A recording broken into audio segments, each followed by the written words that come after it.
శ్రీమద్ రామాయణము 63వ సర్గము. విశ్వామిత్రుడు మేనకను జూచి మరులుగునుట, ఫలితముగా తపస్సు భంగమగుట. అతడు మరల తీవ్రముగా తపస్సు చేసి మహర్షి అగుట. విశ్వామిత్రుడు 1000 సంవత్సరముల కాలము తపస్సునర్చి దీక్షా స్నానము చేయగా ఆ మహామునికి తపఫలమును ప్రసాదించుటకై దేవతలందరూ అచ్చటికి విచ్చేసిరి. పిమ్మట బ్రహ్మదేవుడు, ఓ విశ్వామిత్ర, నీకు శుభముగుగాక. నీవు నిష్ఠతో తపఃపరమైన శుభకర్మలను చక్కగా ఆచరించితివి. తత్ప్రభావమున ఋషివి అయితివి. పూర్వము తపస్సు చేసి రాజర్షివి అయితివి. ఇప్పుడు దానికంటేనూ శ్రేష్టమైన ఋషిత్వమును పొందితివి అని నుడివి. ఆ పరమేష్టి మరల తన లోకములకు ఎగిను. అంతటా విశ్వామిత్రుడు మరల తీవ్రముగా తపము ఆచరించెను. ఓ శ్రీరామ, కొంతకాలమునకు అప్సరసలలో మేటి అయిన మేనక దేవతలచే పంపబడినదై అచ్చటికి వచ్చి పుష్కర తీర్థములలో జలకములాడసాగెను. మేఘమండలము మధ్య తళుకులీనుచున్న మెరుపు తీగవలే నిరుపమానమైన రూప సౌందర్యముతో ఉప్పుచున్న మేనకను ఆ కౌశికుడు కాంచెను. మేనక లావణ్యమును చూచి మరులుగొన్న విశ్వామిత్రుడు ఆమెతో ఇట్లనెను, ఓ సుందరి, నీకు స్వాగతము. ఈ నా ఆశ్రమమున వసింపుము, నన్ను అనుగ్రహింపుము, నీకు మేలుగును. అతడిట్లు పలికిన పిమ్మట ఆ శోభనాంగి ఆ ఆశ్రమున నివసింపసాగెను. ఆమె రాకతో విశ్వామిత్రుని తపస్సు ఉట్టికెక్కెను.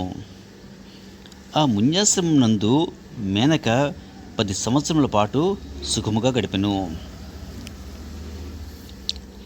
ఇట్లు కొంతకాలం గడిచిన పిమ్మట దివ్యాంగన వ్యామోహముల వలన తన తపస్సు భంగము కాగా అందులకు విశ్వామిత్రుడు మిక్కిలి సిగ్గుపడి ఎంతయో చింతిల్లుచు శోకమునకు లోనయ్యెను. ఓ రఘునందన, అంతటా విశ్వామిత్రుడు కోపోద్రిక్తుడై, ఇదంతయును తీవ్రమైన నా తపశ్శక్తిని వమ్ము చేయుటకై దేవతలు పన్నిన పన్నాగము అని తలంచెను. కామమోహములకు దాసుడినై 10 సంవత్సరములు నాకు ఒక్క దినములే గడిచిపోయినవి. నా తపస్సునకు తీరని విఘ్నము వాటిల్లినది అని వగచెను. అట్లు మునీశ్వరుడు పశ్చాత్తాపముతో దుఃఖితుడయ్యెను. పిమ్మట అతడు తన ఎదుట భయముతో వణుకుచు అంజలి ఘటించి నిలిచియున్న మేనకను గాంచెను. అప్పుడు అతడు ఆ అప్సరసను మృదు మధుర వచనములతో, ఇందు నీ తప్పు ఏమీ లేదు, నేనే ఈ అపరాధమునకు ఒడిగట్టితిని అని పలికి పంపివేచెను. అనంతరము ఆ కౌశికుడు ఉత్తర దిశ అందున్న హేమోత్పర్వతములకు వెళ్ళెను. యశస్వి అయిన ఆ విశ్వామిత్రుడు వ్రత సమాన పర్యంతము ఇంద్రియ నిగ్రహం కలిగి ఉండేటికై కౌశికీ నదీ తీరముకు విచ్చేరి నిష్ఠతో తీవ్రముగా తపమునర్చెను. ఓ రామ, హేమోత్పర్వతమైన విశ్వామిత్రుడు ఆ విధముగా ఘోరమైన తపస్సు చేయుచుండగా 1000 సంవత్సరం గడిచెను. అంతటా ఆ తపస్సును చూచి దేవతలందరూ మిగులు కలత చెందిరి. అప్పుడు దేవతలెల్లరూ ఋషీశ్వరులతో కూడి ఈ కౌశికుడు మహర్షి బిరుదము పొందుటకు ఎంతయో అర్హుడు అని భావించి బ్రహ్మకడకేగి ఆ విషయమును ఆయనకు నివేదించిరి. సమస్త లోకములను సృజించువాడైన బ్రహ్మదేవుడు దేవతల వచనమును ఆలకించి తపోధరునైన విశ్వామిత్రుని ఆశ్రమం విచ్చేసి మృదు మధురముగా ఆయనతో ఇట్లనెను, నాయన కౌశిక మహర్షి, నీకు స్వాగతము. నీ తీవ్ర తపస్సునకు మెచ్చితిని. నీవు ఋషులలో ముఖ్యుడవు. నీకు మహర్షిత్వమును ప్రసాదించున్నాను. నీవు మహర్షివి అయితివి. తపస్సంపన్నుడైన ఆ విశ్వామిత్రుడు సర్వలోకేశ్వరుడైన బ్రహ్మదేవుని పలుకులను ఆలకించును. అందులో అతడు పొంగిపోలేదు, కృంగిపోలేదు. పిమ్మట విశ్వామిత్ర మహర్షి జగసృష్టికర్త అయిన బ్రహ్మకు అంజలి ఘటించి నమస్కరించి ఇట్లు ప్రత్యుత్తరమిచ్చెను. ఓ బ్రహ్మదేవ, నేను దీక్షతో చేసిన తపస్సునకు మెచ్చి మీరు నాకు మహర్షిత్వము అనుగ్రహించిరి. కనుక నేను జితేంద్రుడైనట్లు తలంతును. అంతటా బ్రహ్మదేవుడు విశ్వామిత్రుడితో, ఓ మహర్షి, ఇంత మాత్రమునకే నీవు జితేంద్రుడై ఉన్నట్లు భావింపవలదు. వికరహేతౌ సతి విక్రియంతే తేషాం న చేతాంసి త ఏవ ధీరాః.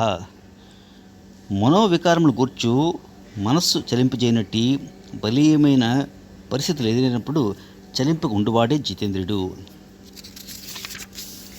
ఇంకనూ ప్రయత్నింపము అని పలికి తన లోకమును వెళ్ళెను. దేవతలందరూ వెళ్ళిపోయిన పిమ్మట విశ్వామిత్రి ఊర్ధ్వబాహువై ఆలంబనము లేకే వాయువును మాత్రమే ఆహారము కొనుచు తపస్సు చేయసాగెను. ఆ తపస్వి వేసవికాలమునందు మండుటెండలో పంచాగ్ని మధ్యను అనగా 4 వైపులను అగ్నులను శిరస్సుపై సూర్యతాపమును భరించుచు వర్షకాలమున ఎట్టి ఆచ్ఛాదనం లేకుండగను చలికాలంలో నీళ్లలో ఉండి రాత్రింబవళ్ళు తపస్సు ఒనర్చెను. ఈ విధముగా అతడు 1000 సంవత్సరములు ఘోరమైన తపమును ఆచరించెను. విశ్వామిత్ర మహాముని కఠోర నియమములతో అట్లు సాగించుచున్న తపస్సును చూచి ఇంద్రాది దేవతలు మిక్కిలి భయాందోళనకు లోనిరి. అంతటా దేవేంద్రుడు రంభ అను అప్సరసను పిలిచి సకల దేవత సమక్షమున తమ హితము కోరుచు విశ్వామిత్రుని తపస్సును భంగపరచుటకు తగు విధముతో ఆమెతో ఇట్లనెను.